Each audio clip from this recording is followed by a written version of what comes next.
What's up, everybody? FSC Trucking. Well, I'm just now getting back from North Carolina, helping Matt and Lydia get settled in their house. But while I was gone, there's a lot of stuff going on around here we need to talk about. Come on over here, cameraman. I got some crap to show you in the back of the truck.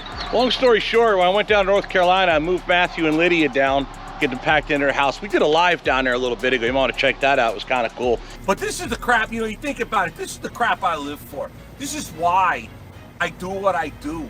Me, Matt, and Lydia hanging out, shooting the bull over some beers and some burgers and I think, oh yeah, Italian sausages too. Meanwhile, Chris is over here working on Orwell and my trailers in plurality. They're both over there, the step deck and the double drop.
But on our way back, we stopped off at SH Tube, talked to Rob for a little bit, seeing what was going on over there. Rob keeps wanting me to come over there and bring Orwell down and try to figure out some cool stuff to do with Orwell. And I just, every time I roll through there, it's usually middle of the night. I didn't want to stop by. So since we had a trailer and we had a little bit of time to kill, we stopped by. But he went ahead and gave me a couple things I want to show you real quick. And come check this out, because we got some new stuff for the shop too. First thing I'll show you is Jen's new clock for the wall. First, we have the Harley, so Rob's got a buddy over there, Charlie. and he makes these nice little clocks. He sells them over there. So if you want stuff like this, you get a hold of Rob over at SH Tube. Link in the description below on how to find them. But yeah, you get any of this stuff through SH Tube. Get a hold of Rob directly. Ask about like the clocks, particularly his Charlie. He's got makes this. So Jen's got that rose gold Harley Davidson clock. That's cool. Yes, that's a nice one. Little girly touch for Jen with the rose gold. Harley, well, that's both of us, so this goes home. Now, one thing we've always complained about, especially with that chapel trailer or merch trailer sitting in the middle, can't see the clock. Yeah. Blam! That's a clock. Now we got a shop clock. Yeah. That's a clock. You know how much better with a shop? What shop is complete without a big old SH2 Peterbilt? And that's one thing I was busting Rob's chops about. Somehow or another, without copywriting highlighter green, he managed to make highlighter green his shop's color. So there you go, SH2 clock, courtesy of Charlie. So that's going to stay here. One other random thing, just to kind of show the kind of stuff that they make over there. Now they do all stainless. Now you've seen them on YouTube, you've seen them on other channels, but he's got his own channel, SH2 on YouTube, to see the kind of custom trucks they build and a different stainless. That's really how they started in all of that, is custom stainless. This particular one here, which I realized till after he gave it to me, I have a Galaxy radio. This is for a Cobra, but he just makes the stainless. This is a stainless steel CV bracket. So we're gonna have to get a Cobra. Well, correction, I do have a Cobra radio for the dually, the Cobra 29. Thanks, Rob. This will go in the dually, but this will stay at the shop. You'll like this, because think about it. I always had the pneumatic tools. Chris rolls up in them fancy Milwaukee stuff. Easier. Now we got SH2 Milwaukee battery brackets. That's a hell of an idea. And those will sit right there. Basically, they sit on the wall like so. Slide your Milwaukee batteries right in that notch. Beautiful. Ah, but wait, there's more. Of course there always is. Shout out to Jawtooth. These are the same, but the batteries lock in. Now the shop don't move, but my trailer does. So if we ever have to get into some kind of a mobile situation or even a theft situation, he's going to be working on one where you lock them in and then an arm slings in, you can lock them, because now, think about it, you go buy the tools, rarely does the batteries come with them, and the batteries often are more than the tool. Yeah. So having the ability to lock them in, but this here, same as the other one, hangs on a wall, slide your batteries in, they latch in place, don't fall off. So if you're pushing your toolbox around or what have you, or like I was thinking in the trailer, yeah, they won't fall out and disappear. And then of course, as I have the pinup girl shirts, Rob also makes these. These are for our toolboxes. The sitting lady with the cowboy. Well, this one's got a cowboy hat on her. Big ones. We got the big girls. We got the roller derby queens, and we got the little skinny minis, the real little bitty ones. Well, that's not what he calls them, that's what I'm calling them. So he gave us some of these for a toolbox, stick them wherever. Cool. He also makes lettering, so when we get our trailers done, I got to talk to Rob about getting the chrome lettering to go on a trailer for unit numbers. Yeah. Yeah, that would have worked with Orwell if I didn't go ahead and put one in with my logo. But the trailers will need new lettering when we redo the trailers. So we got these for the toolboxes. And that's all that courtesy of Rob over at SH2. Oh yeah, big time. Look at the headlights. You know, I just noticed that. He put them little, show that on camera closer. He put like little crystals or some kind of stick-on button in there. Charlie's a good dude. He was really happy to see me when I rolled up. Everybody go ahead and check out his channel, SHTube on YouTube, shtube.com. I'm pretty sure it would be. Links in the description below or put right here on the bottom of the screen. Go check out his stuff. He's a good guy. Been working with me and friends for quite a many years now. So we're going to go ahead and start figuring out what Rob could do for us dealing with Orwell and updating him in the future. But nonetheless, it was a nice little trip. And Rob took us out for a steak dinner too, so that's always helpful. Alrighty, we got a lot more to talk about around here, don't we? Oh yeah. 'Cause I was gone for over a week and got a few things done. Lots has changed. You know, it sounds weird. You go away for a while. Every truck driver knows this feeling. You go away for a while, you walk back to your truck. Damn, I missed it.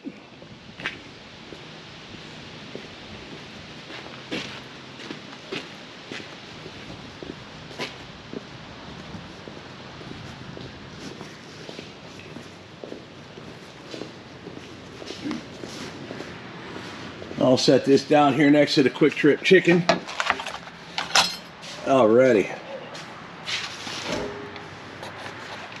We gotta figure out a nice place to put that. Yeah.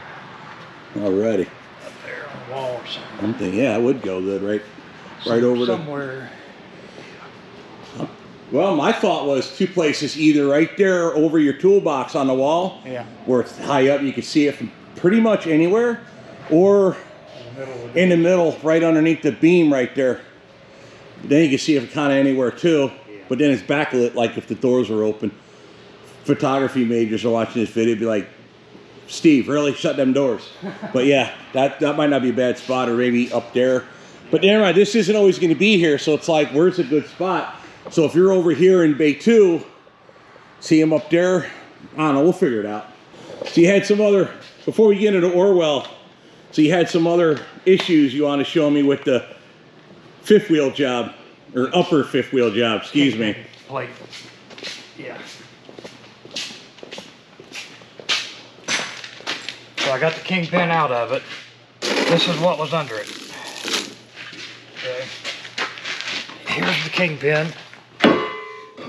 If you can see how bad that's... Now that is some rust jacking right there. Yeah.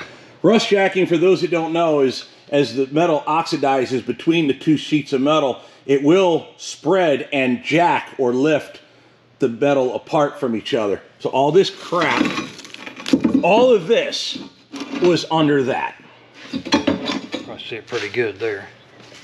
Yeah, that metal's not supposed to smile. Well, 50 tons of pressure would probably flatten it back out before you re-weld it. Now, where do I have 50 tons of pressure? I don't know. Yeah. That'll straighten it right out. Oh yeah. Of course, this is the upper fifth wheel plate for the chapel trailer / mobile merch trailer coming up soon when we're done. That's what we're gonna do, is we're gonna sell merch out of it. That's the idea. So that's that part of the job. But majority of the time, Chris is in here working on Orwell. Actually, no, scratch that. You started on the RGN. Yep. And I touched base on that real quick, but that was a service turned into another brake job. One wheel. On one side, that got handled. And then Orwell came inside, and then Orwell was the biggest part of all the problems. Imagine that. The star of the show is the most neediest person here. It's a diva. That's Orwell, not me. I'm actually kind of mildly problematic.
All right, Chris, where do we start with what happened? Because, well, I'll just let you tell the story, where you started and how it is right now. Well, you wanted your windshield washer sprayers nozzles changed, which they're out here.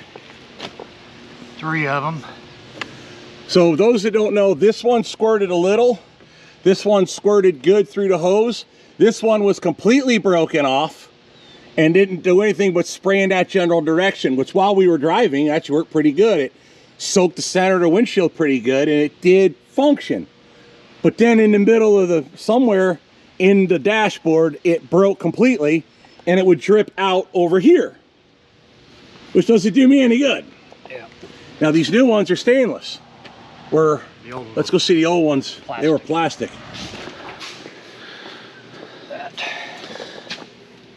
That was the inside. So this goes on the inside part.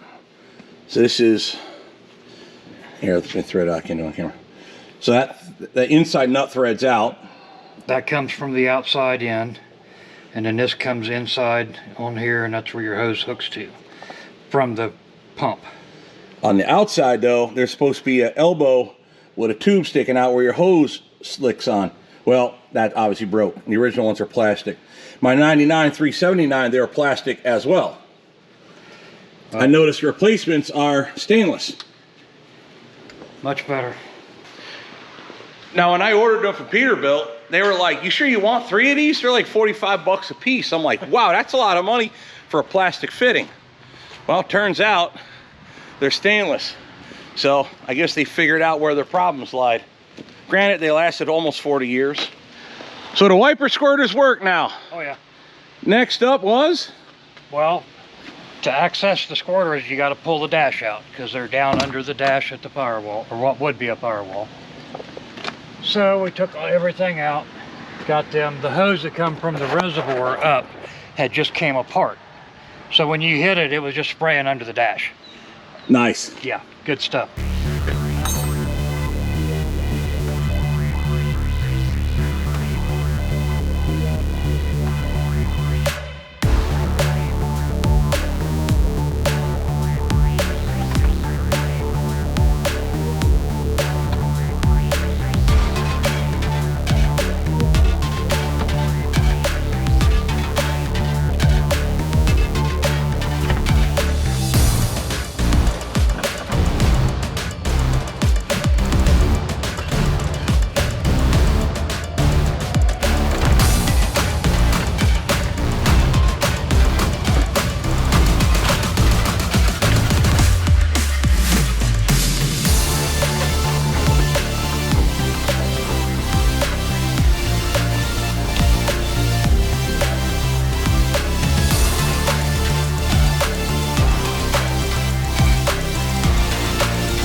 Yeah, that's gonna need to be fixed one day too.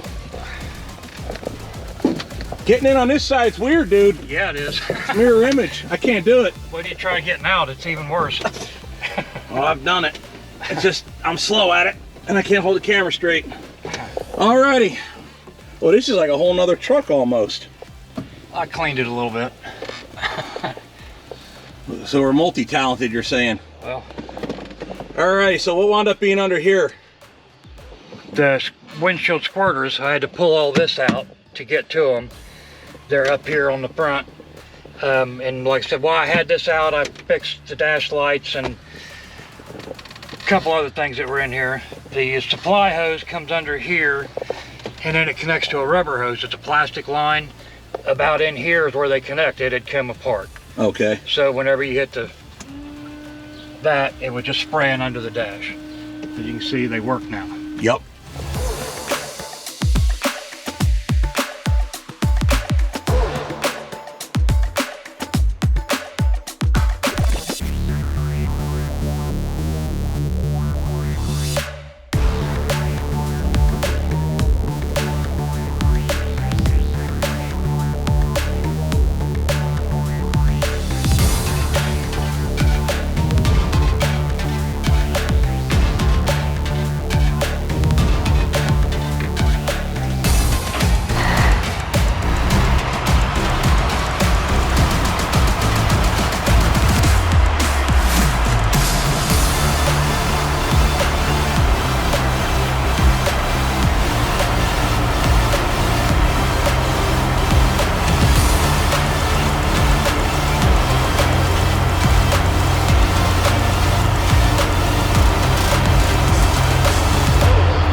The other thing I had asked was, we were having problems with electrical. Every time I hit a bump with the steer axle, we were having issues with the tail lights cutting out on the trailer, and I felt like it was under the dash, because it seemed like when the steer axle hit was when it acted up and tripped one of my circuit breakers over here.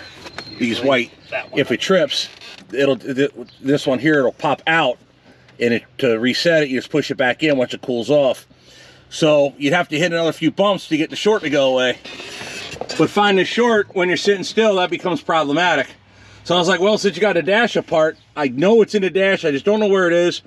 Since you have the dash completely ripped out of the truck, can you please try to find that short? And then you told me you had found something in the gauges. I didn't find a smoking gun, but I was able to get the breaker to trip when I was messing with the dash lights, the wires. So I guess time will tell if we got it or not, but a lot of these were off and just laying loose in there. Right. The wires were, so maybe it was it. I don't know. We don't know until it doesn't happen again, if that makes any sense. Now you went ahead and took the initiative to start trying to solve other problems with why, honestly, most of the gauges don't function. I'm checking wires. Your wiring up here is good. It seems like to everything. You've just got bad gauges. They're 40-year-old gauges. Yep. Your mechanical gauges all work. Right, like your air, the air works. The air in the application, your oil pressure, your water temp, all of that. The tach no longer works. The speedometer has never worked. Yeah. At least not since I've owned it. Fuel gauge never worked. Voltmeter never worked. Amp meter doesn't work. The fuel gauge was a mechanical gauge. It's the hole right there. Not a fuel gauge, the fuel pressure. Fuel pressure. But the new gauges are junk, and they kept leaking fuel in. If you look way back in the videos, the first fuel pressure gauge, the original one of the truck, the needle snapped off. I replaced it. Within about a week or so, the gauge started leaking fuel into the dashboard because it's a mechanical gauge. I replaced it again. That one made it 300 miles. It made it from here to like Chicago's south side. I had to cap it off in Gary, Indiana. And to be honest, I never really messed with it since. It's not mandatory to have a fuel pressure gauge, however, it is useful. So it's one of those things we're gonna have to just stop procrastinating and get it done. Now that I have somebody that can work on a truck when I'm not here, we're gonna start getting this kind of stuff done when Orwell is sitting here and I'm out doing something else. Now with the gauges, however, you gotta recognize there is reasons for that has happened. And if that goes way back to when Orwell was not even my truck yet. It sat for 25 years in the rain. The top part of the windshield was completely replaced. This is all new glass when I bought the truck. I had replaced the glass after we redid it. But the top of the windshield frame had to be replaced because it rusted away. Why did it rust away? Same reason there's no felt or cab, the carpeting doesn't cover this. It was rotten. The cab lights and the horns leaked. I replaced it all. But it still, for 25 years, dripped into this aluminum trough going through and into this section here. This is steel. This part I'm touching. I don't know if you can see it very well. This part I'm touching right here is the steel this part here with these new rivets that I installed is the upper part of the windshield frame. These rivets here hold the cab cap to that frame. I had to replace that upper section with a piece that was made in a metal break down the street in Freedom, Wisconsin. But just the upper piece, not the entire frame. But that solved the leaking problem. However, the damage was already done. Everything dripped in, moisture crept into the electronics of the gauges and destroyed basically all of them. We're gonna have to replace all that. Now, one other issue with replacing the gauges is, if you guys watch my friend Dominique, the dump truck driver, some of her gauges are digital. And because of the frame rate on cameras, digital gauges on camera don't just show up, they flicker. Same like some automotive lights, you'll see, especially the LEDs. The lights won't stay burning on, they'll just flicker. To you, in real life, they're on solid. But on camera, they flicker. So digital dash won't work for Orwell. And I want it to be the old school type it was. So we're gonna have to get factory looking that match the mechanical gauges, factory looking electronic gauges to work. Plus, I really don't want the oil pressure pumped into my dash if I could avoid it. I don't want the fuel pumped into my dash if I can avoid it, because if they go bad, I don't need to pump a crankcase full of oil into my dash when I'm not standing next to it to catch it. So we can avoid that if we can. So we're gonna go to some kind of more electronic type, but it's gotta look like it always did. That's the basic plan.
All right, so now the dash is all back in and looking pretty and nice and clean. Thanks for doing that. Yep. So we're pretty sure we got the wiring. At least we didn't find the absolute cause of it, but any loose wires were tied up. Yep. Any lights that can't be made functioning are functioning. So we should be good to go with the dash lights and this short out issue. I believe so. Alrighty. I feel pretty good about it. Excellent. You did a couple other things beyond just that. Yeah. Got into this door. Remember, you used to have to slam it to shut it. Not so much anymore. So what did we replace? Let's go out and take a look. We did. Yeah. We did. Him and the mouse in his pocket. I didn't do anything. I just dealt with Matt's bull crap. Oh, I gotta love that old ass hinge screaming and hollering when I shut the door. This one works too good. It does work too good. Yeah. So ultimately, new hinge got put in the door, along with And a new the latch. door latch. And adjusted the hinge, adjusted the striker. Life is good now. Oh, there's one other thing you did. This grab handle's been loose since I've been here. The bolts were gone up there. I had the interior out anyway, so I got in there and bolted it down. I always would grab, when I got in the truck, I always would grab around the door felt. Now this whole trouble kind of came to light when what I did was, everybody back in the day was saying about that gap like is on the other side.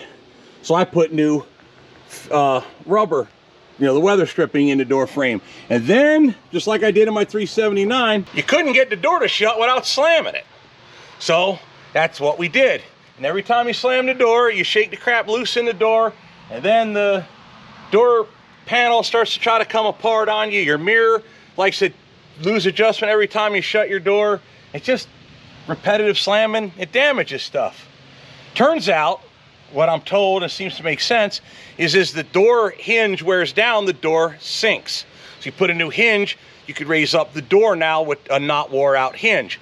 However, the damage from slamming was done in the actual latch of the door, and every now and again you're driving down the road, you hear a click, then the door decides to open on you, then you got to slam it closed while you're driving.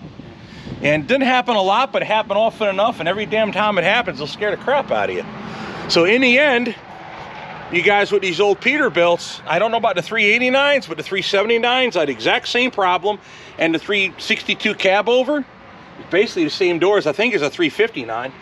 I know it runs the regulator in there, runs on a chain, so I think dimensionally the doors are the same, but internally they're a little different.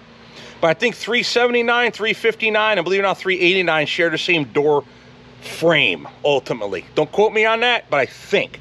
Either way, when you replace your weather stripping, you're gonna find out how bad your hinge is and how bad that latch is. You might wanna go ahead and replace it all when you do. I thought just replacing the weather stripping, and I've got a lot of comments on that. So I didn't really wanna say nothing. I knew you were gonna do it. And then was the weird way, well, how do you remove the door by yourself? 5 feet in the air. 5 feet in the air. When you're one guy. My answer was, move it over by the chain fall. Well, here's some pictures of Chris's idea. And you didn't film that. I got well, I didn't want, in case it fell off, I couldn't lie my way out of it. There's video. I couldn't say it wasn't my fault. Meanwhile, I'm the guy that says, dude, I can't help you, man. Just got to figure it out or leave it be. Either way, there it is. Magic Man got that done too. It worked out. And then, he kept on working. Just looking for little problems. I'm a viewer too. I see all the annoying little things. So now that I'm here, I see them even more. So we're going to start fixing them. Well, you got, I think, at least one more little gem to show. It's not the permanent fix, but it's better than what was. Which one? The dump valve. You got it. So everybody knows when I detach the trailer and have to take the gooseneck off, I'm always sticking my hand under here to hit a manual release dump valve to let the air out of my suspension. It was here. Was there. And mean, you knew where it was, but me trying to find it, I'm reaching in there trying to feel around. Okay, it's in there somewhere. Anyways, it was leaking, so I put a new one on, put that on, and I thought, why don't I just move it out here so it's easier to reach? And there it is. Ultimately, I did buy an electric valve. There you go. So you open it up, it'll just dump right down. Hit that again. Just let it fly a little.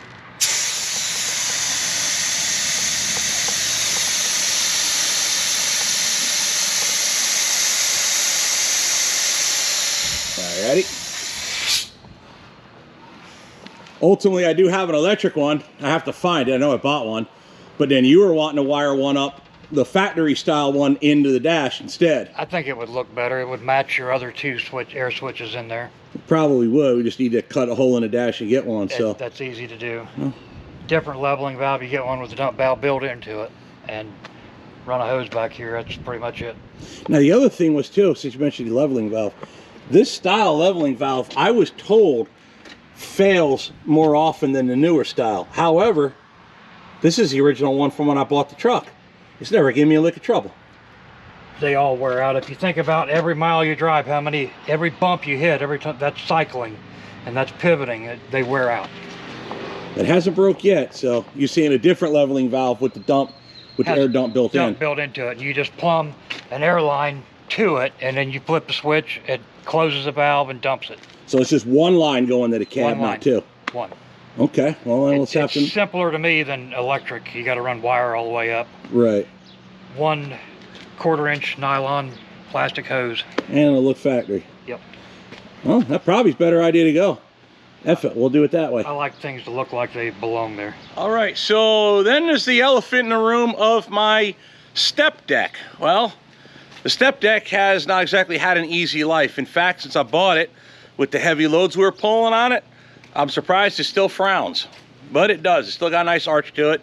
And it worked real good up till the day it didn't. Cross members went out, and then when I left, prior to me leaving to North Carolina with the big trailer, I gave Chris a needle scaler, and I said, here, we're gonna needle scale it because, well, it's gonna be a royal pain in the neck to take it out to get sandblasted, and the scaling is so thick, it's just gonna take a lot of extra time with a sandblaster. So Chris is a persistent kind of guy who will just get the job done no matter what, no matter how loud or how long that air compressor takes to recover. Annoying. He needle scaled like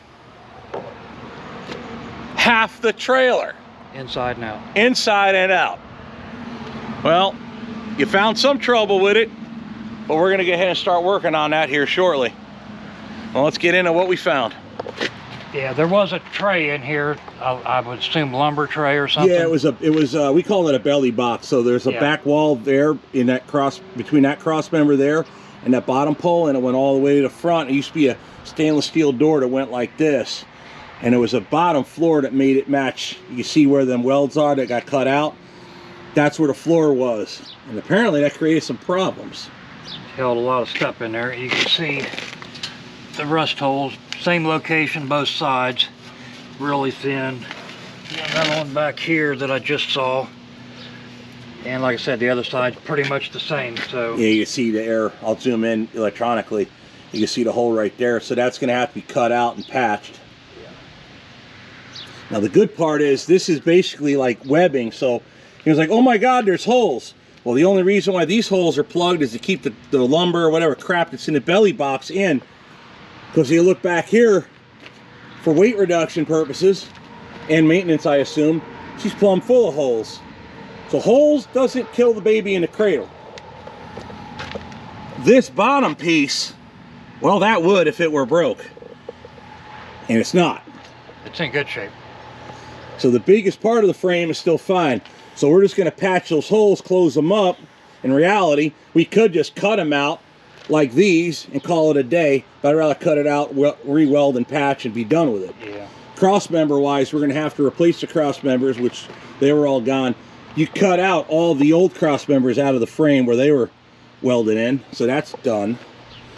All we have to do is replace one side rail, put new cross members in and weld it in place, and then cap the other side on. You got to get the steel and then get that start working on that eventually here. That's basically where we're at with the step deck. RGN wise, everything's golden with it. Oh, let me address this one real thing for you. This is all wood and then a metal cap on top, thus making a fender, because the tires have to have clearance to bounce upward and not hit the fender. On my RGN, everybody's giving me a lot of gruff about the rust back here. Okay? Yes, that looks bad. However, all this is keeps the wheel rotating from throwing sand and moisture, water, snow, ice onto the freight. All that is sheet metal. That's all it ever was. This is a good example of rust jacking. See that? See right here? All of that crap built up underneath and pushed the steel up and away. But all that is thin sheet metal. Not much thicker than an automotive fender. This is not structural. This is structural. Big difference.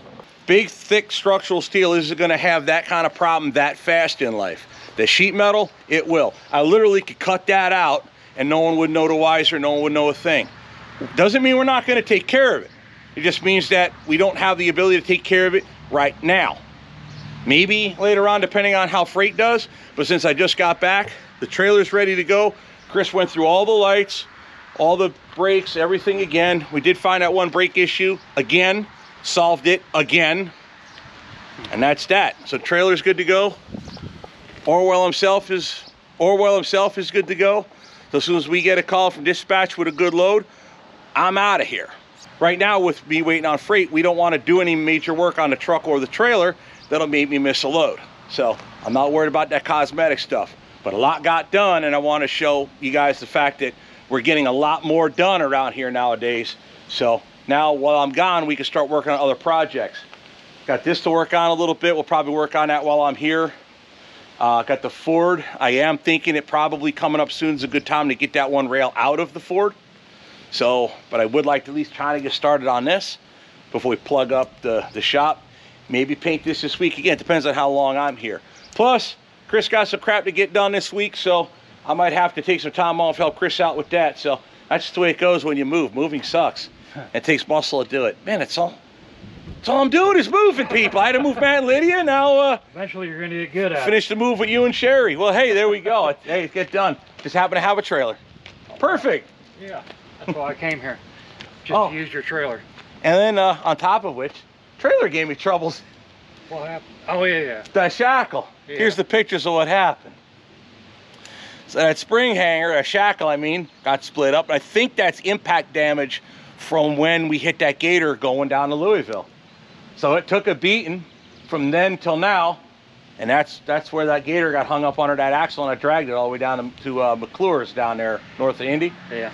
So yeah, that's how that played out. So another imagine that, trailer trouble. Like that's never happened before. Heck, we did a live when Matt changed the springs of my travel trailer in a campground in Idaho. Really? Cracked the spring in Montana. Had to replace one spring outside of the store that sold it to me. Then we got to the campground, replaced the other side so the trailer wasn't crooked and ruined my tires. Yeah. The same tires are now sitting in the shop wasting away. Those camper tires. That's how that works.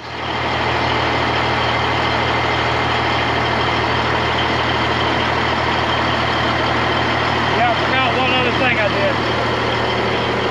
did. Door gets away from it. Yeah. Your clutch, you notice you didn't have a clutch brake. It wasn't working. So I had to reset the clutch down here, and then I had to get up in here. It's cable operated. I take all this out, get to the cable, and adjust that up. And it's going to feel different now, just so you know. All right, so I back in, it's going to feel. So now my clutch brake functions like it should. The clutch brake is working. And the clutch is properly adjusted now. Yeah, it was a little out of whack down there. Yeah. And your cable needed adjusted. I don't know if you noticed when you did get it in gear, it would move. Right. Because if the clutch wasn't releasing all the way. Right. It's burning your clutch. It doesn't do that now. Excellent. So, just so you know, so you don't bounce your face off the windshield. Yeah, that hadn't been adjusted since we put the clutch in when the ring gear busted off. Yeah. So it was time. So yeah, I forgot that was another thing on the Chris list while I was gone. So there we go. So there you go. Till next time, when I leave to do something, we'll just leave another Chris list. That's a good name for it. We should that might be a new t-shirt. All right, man, later. Yep.